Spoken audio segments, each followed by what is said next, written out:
Nur suresi. Nur suresi Medine dininden surelerden bolup, ol 64 ayatdan ibaretdir. Surede namusly ayallary töhmet atmagyň jezasy, gıybatyň ýadgarylmagy, biröýe baranynda saklanylmaly edepler, jemgyetçilik gatnaşyklary ýaly meseleler barada gurrun ozgulýar. Sürenin ady 35-nji we 40-njy ayatlarda agdalýan Allah'ın nuru düşüncesinden alınır. Rahman ve Rahim olan Allah'ın adı bilen. Bu bizim inderen ve hükümlerini pard eden süremizdir. Siz öğüt alırsınız deyip, biz bu sürenin içinde eşkar ayetleri indirdik. Zana binika gatnaşyk eden ayalın ve erkeğin her haytına yüz gamçurun. Eğer Allah ve ahiret gününe inanýan bolsaňyz, Allah'ın koyan kanunlarını berca etmekde dözmezçilik etmeň. Müminlerden bir topar hem olurun. Zanakar erkeğin ve ayalın ikisine verilen cezanı gözleri bilen görsünler. Zina eden erkek dine zina eden ya da Allah şerik koşan ayala öýlenip biler. Zina eden ayal hem dine zina eden ya da Allah şerik koşan erkeğe durmuşa çıkıp biler. Bu zinakar bilen durmuş kurmak müminlere haram edilenler. Namusly ayallara zina günahı bilen töhmet edip son hem 4 şayat getirmedikleri 80 gamçy urun. Ve olaryň şayatlyklaryny hiç açan kabul etmeň. Olar pasyk kişilerdir. Meger mundan soň toba edip düzelenler muňa degişi däldir. Çünki Allah bagışlaýjydyr, rehim şepagatlydyr. Ayallarına zina ýönkäp, muňa özlerinden başga şayatlar bolmadyklar taýyk özüniň dogry aýdýanlygy barada 4 gedek Allah'ın adından kasem edip şayatlyk etmelidir. 5-nji gedeginde bolsa, eger yalan söýleýän bolsa, Allah'ın näletiniň özüne siňmegini dilemelidir. Ayaldan adaby aýyrjak zat bolsa, onuň adamsynyň yalan söýleýändigine 4 gedek Allah'ın adından kasem edip güwälik etmelidir. 5-nji gedeginde bolsa, eger adamsy dogrusyny aýdýan bolsa, Allah'ın gadabynyň özüne siňmegini dilemelidir. Eger size Allah'ın ýagşylygy we merhameti bolmadyk bolsa-da, ol tobalary kabul edýän we hikmet eýesi bolmadyk bolsa-da, gör näme ederdiňiz? Bu töhmeti toslanlar elbette öz içiňizden bir topardyr. Siz muny şer hasaplamaň, tersine ol siziň üçin haýyrdyr. Olaryň içinden her haýtyna öz eden günahynyň jezasy berler. Olardan bu günahnyň has ulusy ýüklenene bolsa, uly bir azap bardyr. Käşke bu habary eşitdiňizde mümin erkekler we ayallar öz ýanlaryndan ýaxşy pikirde bolup, bu äşkar töhmetdir diýsediler. Käşke olar Hazreti Aýşa töhmet atanlar bu waka 4 şayat getirsediler. Eger şayatlar getirip bilmedik bolsalar, onda olar Allah'ın ýanynda yalançydyrlar. Eger size dünýäde we ahirette Allah'ın ýagşylygy we merhameti bolmadyk bolsa-da, taýyk bu töhmetiňiz sebäpli size uly bir azap berlerdi. Siz bu töhmeti bir-biriňize aýdýarsyňyz, bilmeýän zadyňyzy töhmeti diliňize alýarsyňyz, Allah'ın ýanynda ören uly günah hasaplanýan zady öz ýanyňyzdan ähmetsiz hasaplaýarsyňyz. Käşke bu habary eşitdiňizde bu mışmışa aýdyp görmek bize ýaraşmaz. Ey pek Allah, bu ören uly töhmetdir diýseňiz bolmazmydy? Allah size eger mümin bolsaňyz, şunuň ýaly işi hiç açan gaýtalamadygyňyzy nesihat edýär. Allah size öz ayetlerini ve gözel ahlaklaryny düşündirýär. Allah ähli zady bilýändir, hikmet eýesidir. İman getirenlerin arasında erbet sözleri, habarları ýaýratmagy halayanlar üçin dünýäde we ahirette jebir jepaly azap bardyr. Allah bilýär, siz bolsa bilmeýärsiňiz. Eger size Allah'ın fadly keremi we merhameti bolmadyk bolsa-da, Allah ören mehirli we rehim şepagatly bolmadyk bolsa-da, siziň ýagdaýyňyz görnähilli göz goýuny bolardy. Ey iman getirenler, şeytanyň ädimleriniň ýygyna düşmäň. Kim şeytanyň ädimleriniň ýygyna düşse, onun şeytanın bozukluğu ve erbetligi ündeyändigini bilsin. Eger size Allah'ın fadly keremi ve merhameti bolmadyk bolsa-da, siziň hiç haýsyňyz, hiç açan günahdan päklenip bilmezdiňiz. Emma Allah öz isläni günahlardan päkleýändir. Allah ähli zady eşitýändir, bilýändir. Siziň araňyzdan atly awraýly we gurply bolanlaryňyz garnaşlaryna, ýoksullara we Allah'ın ýoluna göç edenlere hayır sahavat etmezlige kasam etmesin. Gaýtam tersine olar bağışlasınlar ve hoşniyetli bolsunlar. Siz Allah'ın özüňizi bağışlamagyny islemeýärsiňizmi? Allah bağışlaýjydyr, rehim şepagatlydyr. Namusly erwetliklerden bihabar mümin ayallara zinakarlykda töhmet atanlar dünýäde de ahirette de nälet edinenlerdir. Olar üçin ören uly azap bardyr. Ol jeda gününde olaryň dilleri elleri ve ayakları eden etmişlerine şayatlık ederler. Ol gün Allah olary özleriniň münasip bolan jedalarını dolu verer ve olar Allah'ın eşkar haklygyna göz yetirerler. Näpek ayallara näpek erkekler, näpek erkeklere hem näpek ayallar münasipdir. Pek ayallara pek erkekler, pek erkeklere bolsa pek ayallar münasipdir. Bular töhmetçilerin aýdýan zatlaryndan daşdyrlar. Olar üçin yalkaw we mübarek ırskal vardır. Ey iman getirenler! Özüňiziň bolmadyk keteki öýlere ruhsat soramazdan we eýelerine salam bermezden girmäň. Bu sizin üçin behbitlidir. Bu hakda oýlanyp pikir edersiňiz diýip şeýle öýt berýäris. Eger öýüň içinde hiç kimi tapmasaňyz, adam ýok bolsa te özüňize ruhsat berilýänçe ol öýe girmäň. Eger size ýeriňizde dolanyň diýilse, desine ýeriňizde dolanyň. Bu sizin üçin has arasda şüphesiz hereketdir. Allah sizin edýän işleriňizi bilýändir. Bizim üçin mesken bolmadyk mehmanhana, mescit ýaly özüňize deýişli goşlaryňyz bar bolan öýlere ruhsat soraman girmeňizde size hiç illi günahkarçylyk ýokdur. Allah sizin eşkar edýän amallaryňyzy hem gizlän işleriňizi hem bilýändir. Ey Muhammed, mümin erkeklere aýt, gözlerini nämehrem ayallary seretmekden saklasınlar we ucuytlaryny haramdan gorasınlar. Bu olar üçin has arasda ýoldur. Taqiq Allah olaryň edýän zatlaryndan habardardyr. Mümin ayallary hem aýt, gözlerini nämehrem erkeklere seretmekden saklasınlar we eteklerini jinsi agdalaryny haramdan gorasınlar. Geyimlike görünýän yerlerinden galan beýleki zynatlaryny beden agdalaryny nämehremlere görkezmesinler. Ýalyklary bilen gursaklarynyň üstüni ýapsynlar. Olar ýan ýollaşlaryndan, kakalaryndan, gaýnatalaryndan, öz ogullaryndan, ýan ýollaşynyň ogullaryndan, erkek dogullaryndan, ogullaryndan, ayal dogullarynın ogullaryndan, özlerine degişli hyzmatgar denan ýa-da özleri ýaly musulman ayallardan, şeýle hem gol astyndaky gulgurnaklardan, ayallara jinsi duýgusy galmadyk erkek hyzmatgarlardan, ayallaryň uýat ýerlerinden bihabar çağalardan başgalara beden agdalaryny görkezmesinler.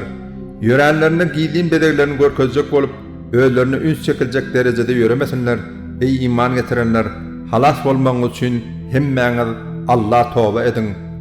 Araňyzdaky sallaklary öýeriň, şeýle de ýaşy ahlakly gullaryňyzy öýeriň. Gyrnaklaryňyzy hem durmuşa çykaryň. Eger olar garyp bolsalar, Allah olary öz padly kerem bilen gurply eder. Allah'ın padly keremi giňdir, ähli zady bilýändir. Öýlenip bilmeýänler bolsa, Allah öz padly kerem bilen gurplandyrýança özlerini zynadan, haramdan pek saklasynlar. Golasyňyzdaky gulgurnaklar azat edilmekleri meselesinde sizin bilen şertnama baglaşmak isteseler, eger olara behbitli bolar öýtseňiz, desine şertnama baglaşyň. Allah'ın size beren emläginden olary hem beriň. Dünýä ýaşaýyşynyň wagtlaýyn pany behbitlerine eýe bolal diýip, namusly ýaşamak isleýän gyrnaklaryňyzy bozuklyga mejbur etmäň. Kimdir biri olar muňa mejbur etse, onda Allah bir ihtiýar ýagdaýa düşendikleri üçin olar bagyşlar we merhamet eder. Taqiq biz size ýol görkezji ayatlar we sizden öň ýaşap geçenleriň durmuşlaryndan misallar, Allah'dan gorkýanlar üçin öwüt nesihatlar inderdik. Allah asmanlaryň we ýeriň nurudur. Onuň nurunyň müminleriň bendeleriň kalbyndaky misaly bir tekjäniň üstündäki bir çıra ýaly bolup, ol çıra bir çüýşäniň içinde, ol çüýşe bolsa bir dur ýyldyza meňdeýär.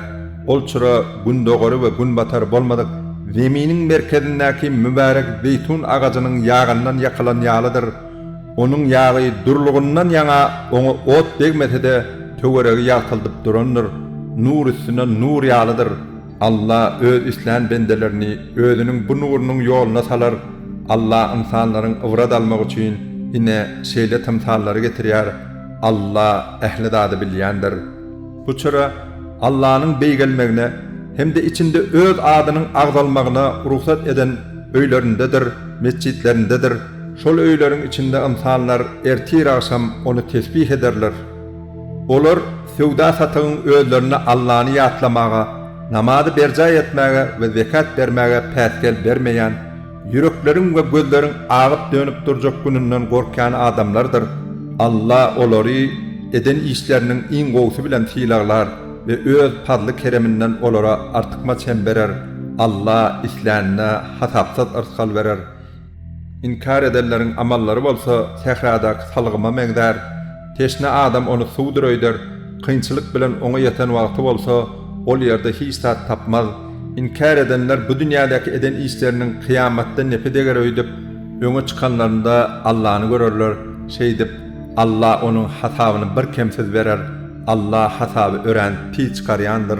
Ya da kapırların amalları mevçuryan düýpsiz deňizdäki tümlige megdar, onu tolkun üstüne tolkun, ýokarysyny hem gara bulut kaplar, bir tümlüň üstüne beýleki bir tümlük kaplar, elini çıkarıp uzatsa tümlükden ýaňa onu özi hem görmez. Allah'ın nur vermedik adam üçün hiç hilli nur, aydınlık yoktur. Asmandakylaryň we ýerdakilaryň hatar bolup barýan guşlaryň Allah'ını tesbih edýändigini görmediňizmi? Her kim öz doga delegini we zikir tesbihini kemsiz bilýändir. Allah olaryň edýän işlerini bilýändir. Asmanlaryň we ýeriň eýçiligi Allah'nynkydyr. Donanyp barıljak yer hem Allah'nyň ýanydyr. Sen Allah'nyň buludy sürýändigini, soň onuň arasyny birleşdirýändigini, soň bolsa onu üýşürýändigini görmediňmi? Şonda sen ýagşyň onuň arasyndan çykýandygyny görersiň. Ol asmandan lemmer bulutlardan, dağlardan dolular indirer. Şeydip onu islan adamsyna duçar eder. İslan adamsyndan bolsa soga salar. Yıldırımynyň ýalpyldyzy hem göýä gözler kör eder. Allah giýje bilen günnüýdi gedekleşdirer. Taky munna gözleri köňül gözler açyk bolanlara awratlar bardyr. Allah her bir canly jandary suwdan yaratdy. Olaryň içinde garna bilen sürünýänleri, iki ayagynyň üstünde ýöreýänleri, dört ayagynyň üstünde ýöreýänleri hem bar. Allah islan zadyny yaratýar. Taky Allah'nyň ähli zady güýji ýetýändir. Kasam bolsun, biz äşkar ayatlar inderdik.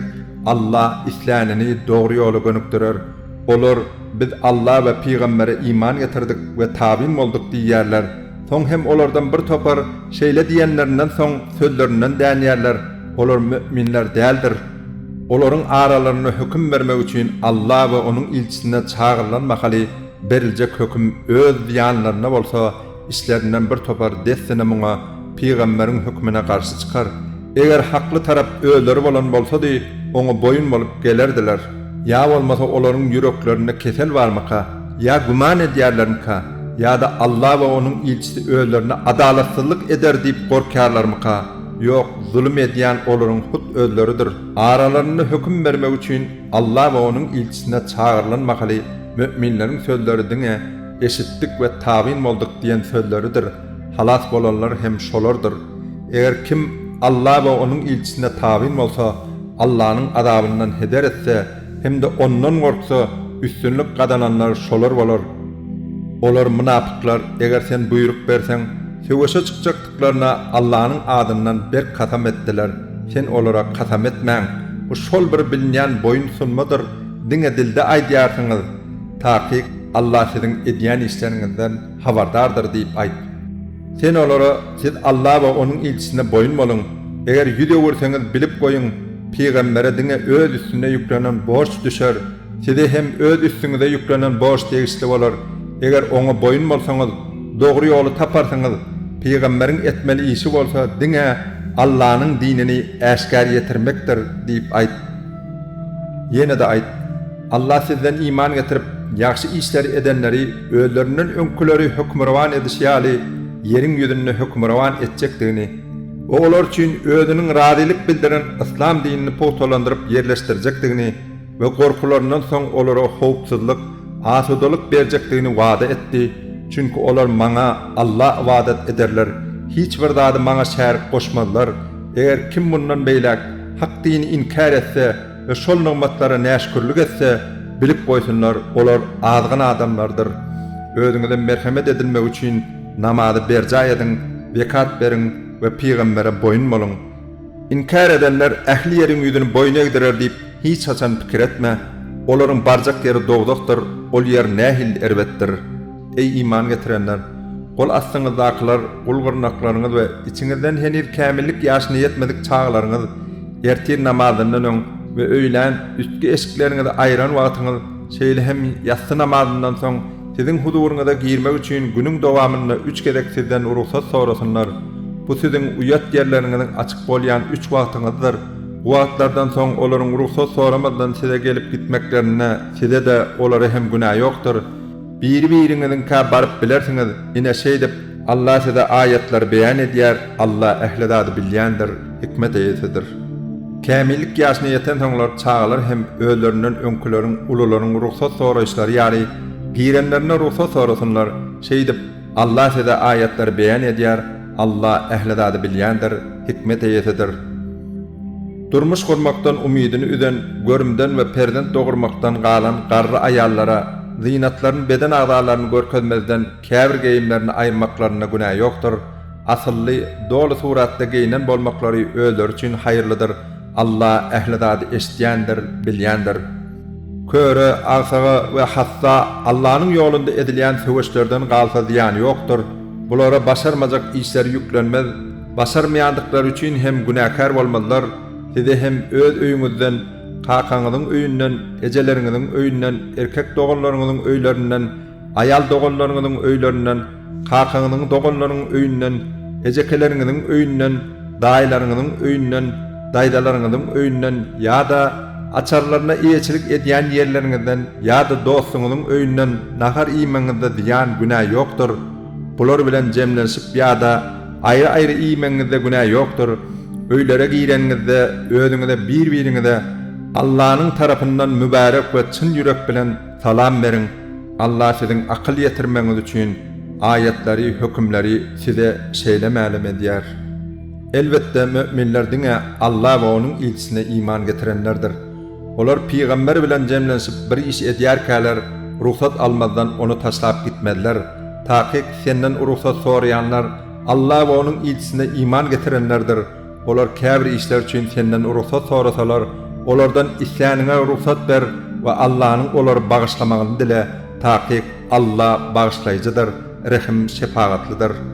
Siz peýgambere öz araňyzda bir-biriňize ýüzlensiňiz ýaly ýüzlenmäň. Allah siziň araňyzdan bukulyp ýuwaşlyk bilen gaçyp gidýänleri bilýändir.